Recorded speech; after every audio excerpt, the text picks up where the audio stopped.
If you think na okay lang manakit ng ibang tao, if you think na magjowa kayo kasi bored lang kayo, iwan nyo na pag wala na, please think.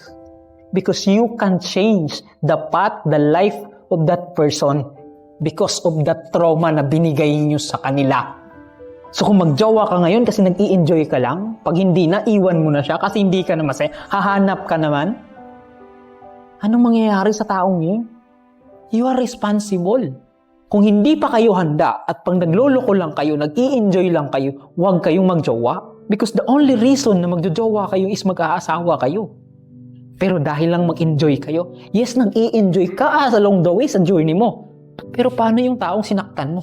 Paano yung taong niloko ninyo? Ayaw niya nang magmahal uli. Kasi yung trauma na tanggap niya sa inyo, dala-dala niya hanggang paglaki niya. Magjowa-jowa, mag-usar, enjoy. Yes, you enjoy. How about the person you hurt?